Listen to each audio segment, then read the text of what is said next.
Guys ಎಲ್ರಿಗೂ ನಮಸ್ಕಾರ, welcome back to ಸಾಗ story. ಶುಭೋದಯ ಮಗ ಎಲ್ಲರಿಗೂ. ಇವತ್ತು ಮ್ಯಾಚ್ ಡೇ ಗೇಮ್ ನಮ್ಮ Bengaluru Bulls is up against the quality team in this PKL. ಅದು ದಬಾಂಗ್ ದೆಹಲಿ KC ಸಖತ್ ಕನ್ಸಿಸ್ಟೆಂಟ್ ಆಗಿ ಆಡ್ಕೊಂಡ್ ಬಂದಿರುವಂತ ದಬಾಂಗ್ ದೆಹಲಿ KC ಮೇಲೆ ಇವತ್ತು ಗೆಲ್ತಾರ ಗೆಲ್ಲಲ್ವಾ? ಆಲ್ರೆಡಿ ಒಂದು ಮ್ಯಾಚ್ನ ಆಡಿದ್ದಾರೆ, ಒಂದು ಮ್ಯಾಚ್ನ ಸೋತಿದ್ದಾರೆ. 41-33 ಅಂತ ಕಾಣಿಸುತ್ತೆ ಬೆಂಗಳೂರು ಬುಲ್ಸ್ ಅವಾಗ ಹೊಡೆದಿದ್ದು. ಸೋತಿದ್ವಿ, ಏನು ಅಂತ ಕ್ಲೋಸ್ ಮಾರ್ಜಿನೂ ಅಲ್ಲ, ಅಂತ ಹೆವಿ ಮಾರ್ಜಿನೂ ಅಲ್ಲ, ಒಂದು ಡೀಸೆಂಟ್ ಮಾರ್ಜಿನಲ್ಲಿ ದಬಾಂಗ್ ದೆಹಲಿ KC ಮೇಲೆ ಸೋತಿದ್ವಿ ಸೀಸನ್ ಸ್ಟಾರ್ಟಿಂಗಲ್ಲಿ ಸೆಪ್ಟೆಂಬರ್ 2ನೇ ತಾರೀಕು. ಬಟ್ ಇವಾಗ ಏನಾಗುತ್ತೆ, ಲಾಸ್ಟ್ ಮ್ಯಾಚ್ ಬೇರೆ ಪಟ್ನಾ ಪೈರೇಟ್ಸ್ ಮೇಲೆ ಬೇರೆ ಸೋತ್ಬಿಟ್ಟು ಬರ್ತಾ ಇದ್ದೀವಿ. ಗೆಲ್ಲೋ ಅಂತ ಮ್ಯಾಚ್ನೆಲ್ಲ ಸೋತ್ಬಿಟ್ಟು ಬಂದಿದ್ದೀವಿ. ಮೋಸ ಗೀಸ ಅವೆಲ್ಲ ಮ್ಯಾಟ್ರ್ ಆಗೋದಿಲ್ಲ, ಈ ಮ್ಯಾಚ್ ಗೆಲ್ಲಬೇಕು ಅಷ್ಟೇ. ದಬಾಂಗ್ ದೆಹಲಿ KC ಹೊಡಿತು ಅಂತಂದರೆ ಇಲ್ಲಾಗರೋ ಕ್ವಾಲಿಟಿ ಇದೆ ನಮ್ಮ Bengaluru ಬುಲ್ಸಲ್ಲಿ.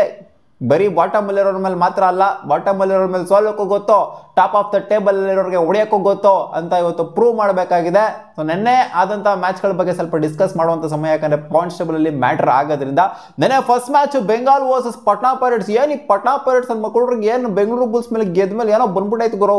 Bottom of the table ಕಚ್ಕೊಂಡ್ರವರು ಬ್ಯಾಕ್ ಟು ಬ್ಯಾಕ್ ಮ್ಯಾಚ್ನ ಗೆದ್ದವ್ರೆ. ನೋಡಿ ಇಲ್ಲಿ 51-49. ಬೆಂಗಾಲ್ ವಾರಿಯರ್ಸ್ ಕೂಡ ಅಷ್ಟೇ. ಇದೆಲ್ಲ ಸೀಸನ್ ಸ್ಟಾರ್ಟಿಂಗ್ ಅಲ್ಲಿ ಈ ತರ ಪರ್ಫಾರ್ಮ್ ಮಾಡ್ಬಿಟ್ಟಿತ್ತು ಅಂತಂದ್ರೆ ಇವರು ಎಲ್ಲೋ ಇದ್ಬಿಟ್ಟಿರೋರು. ಏನ್ ಈ ರೇಂಜಿಗೆ ಆಟನೇನೆ, ಹೆವಿ ಹೈ ಸ್ಕೋರಿಂಗ್ 49-51 ಗುರು. ಎರಡು ಟೀಮ್ ಪಾಯಿಂಟ್ಸ್, ಒಂದು ಕ್ಲೋಸ್ ಮಾರ್ಜಿನ್ ವಿಕ್ಟರಿ ಆಗಿದ್ದು ಪಟ್ನಾ ಪೈರೇಟ್ಸ್ಗೆ. ಇದೇನು ಅಂತ ಮಟ್ಟಿಗೆ ಮ್ಯಾಟರ್ ಆಗಲ್ಲ ಬೆಂಗಳೂರು ಬುಲ್ಸ್ ಅಂತ ಅಂದ್ರೂ ಕೂಡ. ತಮಿಳ್ ತಲೈವಾಸ್ ದಬಾಂಗ್ ದೆಹಲಿ KC, ಇದರಲ್ಲಿ ಏನಾಗಬೇಕಾಗಿತ್ತು ಅದೇನೇ ಆಗಿದೆ. ದಬಾಂಗ್ ದೆಹಲಿ KC ಗೆದ್ದಿದ್ದಾರೆ ನೆನ್ನೆ ಮ್ಯಾಚು. ಇವತ್ತು ಬ್ಯಾಕ್ ಟು ಬ್ಯಾಕ್ ಮ್ಯಾಚ್ ಇರೋದು ದಬಾಂಗ್ ದೆಹಲಿ KCಗೆ 37-31 ಅಂತರದಲ್ಲಿ ಗೆದ್ದಿರುವಂಥದ್ದು. ತಮಿಳ್ ತಲೈವಾಸ್ ಸೋಲಬೇಕು ಅಂತ ಅನ್ಕೊಂಡಿದ್ವಿ, ತಮಿಳ್ ತಲೈವಾಸ್ ಸೋತಿದ್ದಾರೆ. ಯಾಕಂದ್ರೆ ದಬಾಂಗ್ ದೆಹಲಿ KC ಫಸ್ಟ್ 2 ಸ್ಥಾನ ಫಿಕ್ಸು ಅವರಿಗೆ, ಆದ್ರಿಂದ ಅವರೇ ಗೆಲ್ಲಿ ಅಂತ ಅನ್ಕೊಬೇಕು, ಇವತ್ತಲ್ಲ ನೆನ್ನೆ. And third match Jaipur Pink panthers versus UP ಯೋಧಾಸು. ಇದ್ರಲ್ಲಿ ನಾವು ಅನ್ಕೊಂಡಿದ್ವಿ UP ಯೋಧಾಸು ಗೆಲ್ಲಿ ಅಂತ ಅನ್ಕೊಂಡಿದ್ವಿ. ಬಟ್ ಜೈಪುರ್ ಪಿಂಕ್ ಪ್ಯಾಂಥರ್ಸು ಇಲ್ಲಿ ಗೆದ್ದಿ ಡಾಮಿನೇಟಿಂಗ್ ವಿಕ್ಟರಿ 42-29 ಅಂತರದಲ್ಲಿ ಗೆದ್ದಿರೋದ್ರಿಂದ ಇವಾಗಿನ ಕರೆಂಟ್ ಪಾಯಿಂಟ್ಸ್ ಟೇಬಲ್ ಯಾವ ಥರ ಇದೆ ಅಂತ ಅಂದರೆ ನೋಡ್ತಾ ಇರ್ಬೋದು. ಫಸ್ಟ್ ಆ್ಯಂಡ್ ಸೆಕೆಂಡ್ ಸ್ಥಾನ ಪುಣೆ ವರ್ಸಸ್ ದಬಾಂಗ್ ದೆಹಲಿ. ಇದಂತೂ ಫಿಕ್ಸ್ಡು ಗುರು, ಅಲಚ್ಚಾಗಿದೆ, ಅಲ್ಲಾಡ್ಸೋಕ್ಕಾಗೋದಿಲ್ಲ. ಅದೇ ಹೇಳಿದ್ನಲ್ಲ, ಯಾರಾದೊಬ್ಬರು ಪಕ್ಕಾ ಫೈನಲ್ ಅಂತೂ ಆಡ್ತಾರೆ ಈ ಎರಡು ತಂಡಗಳಲ್ಲಿ ಅಂತ. ಆ್ಯಂಡ್ ತೆಲುಗು ಟೈಟನ್ಸ್ ಎಂದಿನಂತೆ 3ನೇ ಸ್ಥಾನ ಉತ್ತರ. ಮೇಲ್ಗಡೆ ಟಾಪ್ 4 ಅಂತೂ ಅಲ್ಲಾಡ್ತಾ ಇಲ್ಲ, ಅದೇ ಪೊಸಿಷನ್ಗಳಲ್ಲೇ ಇದ್ದಾರೆ. ಅದೇ ಪುಣೆ ಮತ್ತು ದಬಾಂಗ್ ದೆಹಲಿ ಮೇಲೆ ಕೆಳಗೆ ಆಗ್ಬೋದು ಅಷ್ಟೇ. ಅದು ಬಿಡ್ತು ಅಂದರೆ ಅದೇ ಥರನೇ ಕಾಣಿಸ್ತಾ ಐತೆ. ಇವತ್ತು ಬೆಂಗಳೂರು ಬುಲ್ಸ್ ಗೆಲ್ಲೇಬೇಕು. ಇವತ್ತು ಗೆಲ್ತು ಅಂದರೆ Bengaluru Bulls with positive strike rate ಇಟ್ಕೊಂಡಿರೋದ್ರಿಂದ, ಹೌದು ತೆಲುಗು ಟೈಟನ್ಸ್ಗಿನ್ನ ಏನು ಬೆಟರ್ ಆಗೇನಿಲ್ಲ. ಬಟ್ 9 ಮ್ಯಾಚ್ನ ಗೆಲ್ಲೋದ್ರ ಮೂಲಕ same number of matches, same number of wins, same number of losses ಇದೆ. ಸೊ ಅದನ್ನು ಇವತ್ತು ಗೆಲ್ಲೋದ್ರ ಮೂಲಕ 3ನೇ ಸ್ಥಾನಕ್ಕಂತೂ ಖಂಡಿತ ಹೋಗ್ತಾರೆ. ಲಾಸ್ಟ್ ಮ್ಯಾಚ್ ತೆಲುಗು ಟೈಟನ್ಸ್ ಸೋತಿರೋದು ನಮಗೆ ಒಂದು ಸ್ವಲ್ಪ ಅಡ್ವಾಂಟೇಜ್ ಆಗಿದೆ. ಏನಾದ್ರು ಲಾಸ್ಟ್ ಮ್ಯಾಚ್ ಏನಾದ್ರು ಅವ್ರು ಗೆದ್ದಿತ್ತು ಅಂತಂದರೆ ಇವತ್ತು ಗೆದ್ದಿದ್ರು ಸಹ ನಾವು ಹೋಗೋಕ್ಕಾಗ್ತಿರ್ಲಿಲ್ಲ 3ನೇ ಪೊಸಿಷನ್ಗೆ. ಇವತ್ತು 3ನೇ ಪೊಸಿಷನ್ಗೆ ಹೋಗೋಕ್ಕೆ ಒಳ್ಳೆ ಅವಕಾಶ ಇದೆ. ಬಟ್ ಇವತ್ತು ಕ್ವಾಲಿಟಿ ಮೇಲೆ ನಮಗೆ ಮ್ಯಾಚ್ ಇರೋದ್ರಿಂದ ಕಷ್ಟ ಅಂತೂ ಖಂಡಿತ ಇದ್ದೇ ಇರೋದು. ದಬಾಂಗ್ದಲ್ಲಿ ನೆನ್ನೆ ಬೇರೆ ಗೆದ್ದಿದ್ದಾರೆ, ನಾವು ಸೋತ್ಬಿಟ್ಟು ಬರ್ತಿದ್ವಿ, ಇವ್ರು ಗೆದ್ಬಿಟ್ಟು ಬರ್ತಿದ್ದಾರೆ. ದಬಾಂಗ್ದಲ್ಲಿ ಆಡಿರುವಂಥ ಲಾಸ್ಟ್ 5 ಮ್ಯಾಚಲ್ಲಿ 3 ಮ್ಯಾಚ್ನ ಗೆದ್ದಿದ್ದಾರೆ, 2 ಮ್ಯಾಚ್ನ ಸೋತಿದ್ದಾರೆ. ಒಂಥರ ಆಲ್ಟರ್ನೇಟಿವ್ ಆಗಿ ಗೆದ್ದು ಸೋತು ಬರ್ತಾ ಇದ್ದಾರೆ ಅವರು. ಸೀಸನ್ ಸ್ಟಾರ್ಟಿಂಗು ಹೆವಿಯಾಗಿ ಸ್ಟಾರ್ಟ್ ಮಾಡ್ರೆ ಎಲ್ಲ ಮ್ಯಾಚ್ನ ಗೆದ್ಕೊಂಡು ಬರ್ತಿರಲ್ಲ, ಆ ಥರ ಎಲ್ಲ ಅವ್ರದ್ದು ಕೂಡ ಇವಾಗ ಸ್ವಲ್ಪ ಗ್ರಾಫು ಅನ್ಸರ್ಟನ್ ಆಗಿದೆ. ಗೆದ್ದು ಸೋತಿ ಬರ್ತಾ ಇದ್ದಾರೆ. ಕಾದು ನೋಡ್ಬೇಕಾಗುತ್ತೆ ಏನಾಗುತ್ತೆ ಅಂತ. ಹರಿಯಾಣ ಸ್ಟೀಲರ್ಸು ಜೊತೆಗೆ ಮುಂಬಾದವರು ಇಲ್ಲಿ ಒಳ್ಳೆ ಫ್ಲೋರ್ ಕಾಣಿಸ್ಕೊಂತ ಇದ್ದಾರೆ, ಮ್ಯಾಚ್ ಮಾಡ್ತಾ ಇದ್ದಾರೆ. ಬೆಂಗಳೂರು ಬುಲ್ಸ್ನ ತೆಲುಗು ಟೈಟನ್ಸ್ನ ಮ್ಯಾಚ್ ಮಾಡಿದ್ರೆ ಜಸ್ಟ್ ಸ್ಕೋರ್ ಡಿಫ್ರೆನ್ಸ್ ಕಮ್ಮಿ ಇರೋದ್ರಿಂದ ಅಷ್ಟೇ ಅವರು ಕೆಳಗಡೆ ಉಳ್ಕೊಂಡಿರೋದು.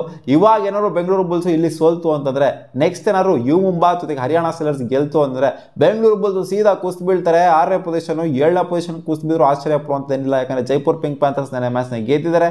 ನೆಕ್ಸ್ಟ್ ಮ್ಯಾಚ್ನ ಗೆದ್ರು ಅಂತಂದರೆ ಅವರು ಸ್ಕೋರ್ ಡಿಫ್ರೆನ್ಸು ಅಜೀಬಾಗಿದೆ ಅವ್ರದ್ದು, ಅಷ್ಟೇ -40 ಇನ್ನೊಂದು 2 ಮ್ಯಾಚ್ ಬೇಕು ಅವರು ಬೆಂಗಳೂರು ಬುಲ್ಸ್ನ ಮ್ಯಾಚ್ ಮಾಡಿ ಕ್ರಾಸ್ ಮಾಡೋದಕ್ಕೆ. 2 ಮ್ಯಾಚ್ ಕನ್ಸಿಕ್ಯೂಟಿವ್ ಆಗಿ ಗೆಲ್ಲಬೇಕು, ಇಲ್ಲಿ ಬೆಂಗಳೂರು ಬುಲ್ಸ್ ಸೋಲ್ಬೇಕು, ಆ ಥರ ಆಗಬೇಕು ಅವ್ರನ್ನ ಮೇಲೆ ಬರಬೇಕು ಅಂತಂದರೆ. ಬಟ್ ಅದೇ ಹರಿಯಾಣಗೆ ಮತ್ತು ಮುಂಬಾಗೆ ಸಿಕ್ಕಾಪಟ್ಟೆ ಒಳ್ಳೆ ಆಪರ್ಚುನಿಟಿ ಇದೆ. ಇನ್ನು ಏನು ಬೇಕಾದರೂ ಆಗ್ಬೋದು, ಅವ್ರ ಮೇಲ್ಗಡೆ ಬರ್ಬೋದು, ನಾವು ಕೆಳಗಡೆ ಹೋಗ್ಬೋದು. ಸೊ ಇಲ್ಲಿ ಗೆಲ್ಲೇಬೇಕಾಗುತ್ತೆ ನಾವು. ಇನ್ನು ಅಪ್ಕಮಿಂಗ್ 3 ಮ್ಯಾಚ್ ಏನಿದೆ ಬೆಂಗಳೂರು ಬುಲ್ಸ್ಗೆ ಸಿಕ್ಕಾಪಟ್ಟೆ ಕ್ರೂಷಿಯಲ್ಲು. 3ಕ್ಕೆ 3 ಸ್ಥಾನ, 3ಕ್ಕೆ 3 ಮ್ಯಾಚ್ನ ಹೊಡೀತು ಅಂತಂದರೆ ನಾವು 3 and 4th ಪೊಸಿಷನ್ನ ಫಿಕ್ಸ್ ಮಾಡ್ಕೊಬೋದು. ಯಾವುದಾರ ಒಂದು ಪೊಸಿಷನ್ ಫಿಕ್ಸ್ ಮಾಡ್ಕೊಬೋದು, ಪಕ್ಕಾ ಪ್ಲೇ ಆಫ್ಸ್ಗೆ ಎಂಟ್ರಿ ಕೊಡ್ಬೋದು. ಇಲ್ಲ ಅಂದರೆ ಪ್ಲೇಯಿನ್ಸ್ ಆಡ್ಕೊಂಡು ಹೋಗಬೇಕಾಗುತ್ತೆ. ಈ ಮ್ಯಾಚು ಸಿಕ್ಕಾಪಟ್ಟೆ ಕ್ರೂಷಿಯಲ್ ಇದೆ ಬೆಂಗಳೂರು ಬುಲ್ಸ್ಗೆ, ಹೊಡಿಲೇಬೇಕು. ನಾವು ವೀಕ್ ಆಪೋನೆಂಟ್ ಅನ್ಕೊಂಡಿದ್ದಂಥ ಪಟ್ನಾ ಪೈರೇಟ್ಸ್ ಮೇಲೆ ಸೋತಿರೋದ್ರಿಂದ ನಾವು ಅವ್ರ ಮೇಲೆ ಗೆಲ್ತಾರೆ ಅಂತ ಅನ್ಕೊಂಡಿದ್ವಿ. ದಬಾಂಗ್ ದೆಹಲಿ ಮೇಲೆ ಸೋತ್ರು ಕೂಡ ನಡೆಯುತ್ತೆ, ಪರವಾಗಿಲ್ಲ. ಒಂದು ಮ್ಯಾಚ್ ಸೋತ್ರೆ ಇನ್ನು ಮಿಕ್ಕಂಥ 3 ಮ್ಯಾಚ್ಗಳನ್ನ ಹೊಡಿಬೋದು ಅಂತ ಅನ್ಕೊಂಡಿದ್ವಿ. ಬಟ್ ಈ ಥರ ಆಗಲಿಲ್ಲ ಸೀನು. ಇಲ್ಲಿ ಅಲ್ಲ ಆಗದೆ ಇರೋದನ್ನ ಅದೇ ಹೇಳೋದಿಲ್ಲ, ಟಾಪ್ ಆಫ್ ದ ಟೇಬಲ್ ಇರೋರು ಹೊಡೆಯೋಕ್ಕೂ ಗೊತ್ತು, ಬಾಟಮ್ ಆಫ್ ದ ಟೇಬಲ್ ಇರೋರ ಮೇಲೆ ಸೋಲೋದು ಗೊತ್ತು, ಆ ಥರ ಮಾಡಬೇಕು ಇವತ್ತು. And Telugu Titans second match ಇರೋದು ಇವತ್ತು. Telugu Titans versus Pune Titans ಇದೆ ಇವತ್ತು. ತೆಲುಗು ಟೈಟನ್ಸು ಸೋಲ್ಬೇಕು ಅಂತ ಅನ್ಕೊಳ್ಳಿ. ಯಾಕಂತಂದರೆ ಸೆಕೆಂಡ್ ಮ್ಯಾಚು ಇವರೇನಾದ್ರು ಆಡ್ಬಿಟ್ಟು ಗೆದ್ಬಿಡ್ತು ಅಂತಂದರೆ, ಹೌದು ಸ್ಕೋರ್ ಡಿಫ್ರೆನ್ಸ್ ಜಾಸ್ತಿನೇ ಇದೆ ತೆಲುಗು ಟೈಟನ್ಸ್ದು. ಆದ್ದರಿಂದ ಇವ್ರು ಮೇಲ್ಗಡೆ ಬಂದ್ಬಿಡ್ತಾರೆ, ತಿರ್ಗಾ ಥರ್ಡ್ ಪೊಸಿಷನ್ಗೆ ಹೋಗ್ಬಿಡ್ತಾರೆ. ಸೊ ಸೋಲ್ತವ್ರೆ ತೆಲುಗು ಟೈಟನ್ಸು, ಅವರು ಅಲ್ಲೇ ಕೂತ್ಕೊಂತಾರೆ. ಪುಣೆ ಪಲ್ಟನ್ಸ್ ನೋಡಿ, ಇಲ್ಲಿ ಪುಣೆ ಪಲ್ಟನ್ಸರು ಮೇಲ್ಗಡೆ ಇದ್ದಾರೆ. ಅವ್ರು ಆರಾಮಾಗಿ ಗೆದ್ರೆ ಏನು ನಮಗೇನಲ್ಲೇನು ಮ್ಯಾಟ್ರ್ ಏನಾಗಲ್ಲ ಅಲ್ಲಿ. ಪುಣೆ ಪಲ್ಟನ್ಸು ಗೆಲ್ಲಿ ಆ್ಯಂಡ್ ದಬ್ಬಾಗದಲ್ಲಿ ಕೇಸಿ ಈ ಮ್ಯಾಚ್ನ ಸೋಲ್ಲಿ. ಇನ್ನು ಅಪ್ಕಮಿಂಗ್ ಮ್ಯಾಚ್ ಏನಿದೆ ಅವ್ರದ್ದು, ಇನ್ನೂ ಒಂದು ಎಕ್ಸ್ಟ್ರಾ ಮ್ಯಾಚ್ ಇದೆಯಲ್ಲ, ಆ ಮ್ಯಾಚ್ನ ಬೇಕಾದ್ರೆ ಗೆದ್ಕೊಳ್ಳಿ, ಈ ಮ್ಯಾಚ್ನ ಸೋಲ್ಲಿ ಅಷ್ಟೇ. ಬೇರೆ ಟಾಪ್ 2 ಅಲ್ಲಿ ನಾವೇನೋ ಅಷ್ಟೊಂದು ಜಂಜಾಟ ಪಡುವಂಥದ್ದೆಲ್ಲ ಏನಿಲ್ಲ. ಜಸ್ಟ್ ದಬಾಂಗದಲ್ಲಿ ನಮ್ಮ ಮೇಲೆ ಸೋಲ್ಲಿ ಅಂತ ಅನ್ಕೊಳ್ಳಿ. ಇನ್ನು ಮಿಕ್ಕಿದೆಲ್ಲ ಪುಣೆನೂ ಗೆಲ್ಲಿ, ದಬಾಂಗು ಗೆಲ್ಲಿ. ಸೊ ತೆಲುಗು ಟೈಟನ್ಸ್ ಇವತ್ತು ಸೋಲ್ಬೇಕು ಬೆಂಗಳೂರು ಬುಲ್ಸ್ಗೆ. And Bengal Warriors versus Jaipur Pink Panthers match ಏನಿದೆ, ಈ ಮ್ಯಾಚು ಮ್ಯಾಟ್ರ್ ಆಗುತ್ತೆ ಬೆಂಗಳೂರು ಬುಲ್ಸ್ಗೆ. ಜೈಪುರ್ ಪಿಂಕ್ ಪ್ಯಾಂಥರ್ಸ್ ಸೋಲ್ಬೇಕು ಅಂತ ಅನ್ಕೊಳ್ಳಿ, ಬೆಂಗಾಲ್ ವಾರಿಯರ್ಸ್ ಇಲ್ಲಿ ಗೆಲ್ಲಿ ಅಂತ ಅನ್ಕೊಳ್ಳಿ. ಯಾಕಂದರೆ ಬಾಟಮ್ ಆಫ್ ದ ಟೇಬಲಲ್ಲಿ ಇರೋವಂಥವ್ರು 5 ಮ್ಯಾಚ್ನ ಗೆದ್ದಿದ್ದಾರೆ. ಇಲ್ಲಿ ಪಟ್ನಾ ಜೊತೆ ಅವರು ಕಾಂಪಿಟೇಷನಲ್ಲಿದ್ದಾರೆ. ಸೊ ಏನು ಅಷ್ಟೇನು ಮ್ಯಾಟ್ರ್ ಆಗೋದಿಲ್ಲ ನಮ್ಮ ಬೆಂಗಳೂರು ಬುಲ್ಸ್ಗೆ. ಬೆಂಗಾಲ್ ಗೆಲ್ತು ಅಂತಂದರೆ, ಜೈಪುರ್ ಗೆಲ್ತು ಅಂದರೆ 8 ಮ್ಯಾಚಿಗೆ ಬಂದ್ಬಿಡ್ತಾರೆ. ಸ್ಕೋರ್ ಡಿಫ್ರೆನ್ಸ್ ನೆಗೆಟಿವ್ ಇದ್ರೂ ಕೂಡ ಏನಾದ್ರು ಬ್ಯಾಕ್ ಟು ಬ್ಯಾಕ್ ಗೆಲ್ತು ಅಂತಂದರೆ ಖಂಡಿತ ಮ್ಯಾಟ್ರ್ ಆಗೇ ಆಗುತ್ತೆ. ಸೊ ಆದ್ರಿಂದ ಇವತ್ತೆಲ್ಲ ಅನ್ಕೊಳ್ಳಿ, ಫಸ್ಟ್ ಮ್ಯಾಚ್ ಬೆಂಗಳೂರು ಗೆಲ್ಬೇಕು, ಸೆಕೆಂಡ್ ಮ್ಯಾಚ್ ಪುಣೆ ಗೆಲ್ಬೇಕು, ಥರ್ಡ್ ಮ್ಯಾಚು ಬೆಂಗಾಲ್ ಗೆಲ್ಬೇಕು ಅಂತ. ನೋಡೋಣ ಏನಾಗ್ತದೆ ಅಂತ. ಫಸ್ಟ್ ನಾವು ಬೆಂಗಳೂರು ಗೆಲ್ಲಿ, ಅಲ್ಲಿ ಆಮೇಲೆ ಮಿಕ್ಕಿದೆಲ್ಲ ನಾವು ಅವ್ರದ್ದು ಪರ್ಮಿಟೇಷನ್ ಕಾಂಬಿನೇಷನ್ ಎಲ್ಲ ಆಮೇಲೆ ವರ್ಕೌಟ್ ಮಾಡ್ಕೊಳ್ಳೋಣ. ಲಾಸ್ಟ್ ಮ್ಯಾಚು ನಮ್ಮ ಅಲಿ ರಜಾನೇ ಡಾಮಿನೇಟ್ ಮಾಡಿದ್ದು. 17-16 ಪಾಯಿಂಟ್ ತಗೊಂಬರ್ತಾರೆ ಒಬ್ಬೊಬ್ಬರೇನೆ. ಒಂಥರ ಒಂಟಿ ಸಲಗ ಹತ್ರ ಆಡ್ತಾವ್ರೆ. ಡಿಫೆನ್ಸು ಲಾಸ್ಟ್ ಮ್ಯಾಚ್ ಉಡಾಯಿಸ್ಕೊಂಡಿದ್ದು. ಡಿಫೆನ್ಸ್ ಸೆಂಟ್ರಿಕ್ ಮ್ಯಾಚ್ ಆಗಬೇಕು. ಡಿಫೆನ್ಸ್ ಏನಾದ್ರು ಬಲಿಷ್ಠವಾಗಿ ಕಾಣಿಸ್ತು ಅಂದರೆ ಮಾತ್ರ ನಮ್ಮ ಬೆಂಗಳೂರು ಬುಲ್ಸ್ ಗೆಲ್ಲಕ್ಕೆ ಸಾಧ್ಯ. ಅಲಿ ರಜಾ ಒಬ್ಬರೇ ಹೋಗ್ಬಿಟ್ಟು ಎಷ್ಟೊಂದು ತೊಗೊಂಬರ್ತಾರೆ. ಹೌದು, ಒಬ್ಬರೇ ತೊಗೊಂಬರ್ತಾರೆ ಅದಲ್ಲಿ ಪಾಯಿಂಟ್ಸು. ಆಶೀಶ್ ಆಗಲಿ, ಜೊತೆಗೆ ಗಣೇಶ್ ಆಗಲಿ, ಗಣೇಶ್ ಬಿಡಿ ಸಬ್ಸ್ಟಿಟ್ಯೂಟ್ ಆಗಿರ್ತಾರೆ. ಸೊ ಅಲ್ಲಿ ಮೈನ್ ರೈಡರ್ ಥರ ಬೇರೆ ಯಾರೂ ಕಾಣ್ತಿಲ್ಲ. ಮೈನ್ ರೈಡರ್ ಇರೋದು ಒಬ್ಬರೇ ಅಲ್ಲಿ. ಇನ್ನೆಲ್ಲ ಒಂಥರ ಆಟೋ ಕುಂಟು ಲೆಕ್ಕಕ್ಕಿಲ್ಲ ಥರ ರೈಡರ್ ಥರ ಕಾಣಿಸ್ತಾ ಇದ್ದಾರೆ. ಅಲ್ಲಿ ಒಬ್ಬರು ಕೈ ಕೊಡ್ತು ಅಂತಂದರೆ ದುಬಾಕ್ ಥರ ಆಗೋಗ್ಬಿಡ್ತದೆ ಅಷ್ಟೇ. ಇವತ್ತು ಡಿಫೆನ್ಸು ನಮ್ಮದು ಮೈನ್ ಕೆಲಸ ಮಾಡಬೇಕು. ಅವರು ಅಲಿ ರಜಾ ಅವ್ರು ಎಂದಿನಂತೆ ಅವ್ರ ಕೆಲಸ ಅಂತೂ ಖಂಡಿತ ಮಾಡೇ ಮಾಡ್ತಾರೆ. ಮೈನ್ ಡಿಫೆನ್ಸ್ ಇವತ್ತು ವರ್ಕೌಟ್ ಆಗಬೇಕಷ್ಟೇ. ನೋಡೋಣ ಅದೇನಾಗುತ್ತೆ ಅಂತ. ಮತ್ತೆ ಸಿಗೋಣ ಮುಂದಿನ ವಿಡಿಯೋದಲ್ಲಿ ಗಾಯ್ಸ್. ಬಾ.